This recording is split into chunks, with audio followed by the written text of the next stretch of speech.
In 1980s East Berlin, a massive prison complex operated entirely off the grid. It appeared on no official map, yet it served as the state's primary tool for silencing dissent. The Stasi, East Germany's secret police, recognized that physical torture was politically counterproductive. Broken bodies left marks, and marks created martyrs that the state could not afford. They turned instead to a doctrine called Zersetzung, psychological decomposition. The goal was to dismantle a prisoner's identity and sense of reality without ever leaving a physical scar. To execute this strategy, they built a specialized laboratory. Hohenschönhausen was a facility engineered for sensory manipulation and total environmental control. Inside these walls, architecture itself became the interrogator.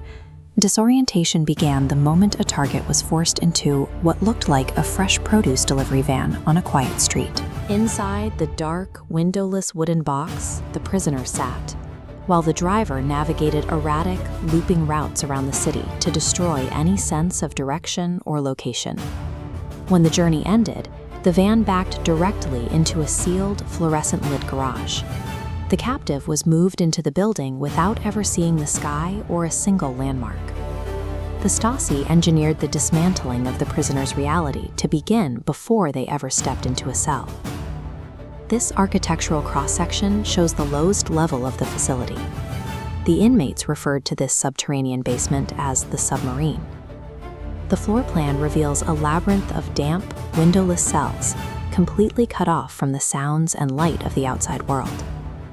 Blinding fluorescent lights remained on 24 hours a day, casting constant shadows and eliminating any visual cues for the passage of time. Guards patrolled the hallways on rubber mats to silence their footsteps. The only auditory stimulus was the sudden scrape of a metal peephole sliding open on a heavy steel door. This entire subterranean layer was engineered to strip away a captive's spatial and temporal awareness. On the upper floors, the architectural trap transitioned into a more domestic environment. As shown in this photograph, each cell contained a bed, a desk, a sink, and a toilet.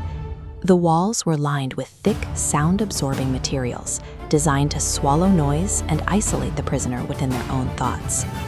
Thick, frosted glass blocks allowed daylight into the room, but blocked all views of the weather or the seasons, leaving the prisoner in total environmental isolation.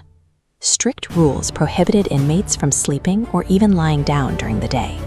Guards triggered a loud buzzer or banged on the door if a prisoner closed their eyes for more than a few moments. At night, prisoners were forced to sleep flat on their backs with their hands visible above the blanket. A bright bulb glared directly into their eyes throughout the night. Rolling over meant being instantly woken by a guard. This forced sleep deprivation altered brain chemistry, inducing cognitive decline, memory loss, and vivid hallucinations. These cells functioned as clinical incubators, engineered specifically to manufacture a state of total cognitive collapse. This photograph shows an interrogation room, the apex of the building's psychological design.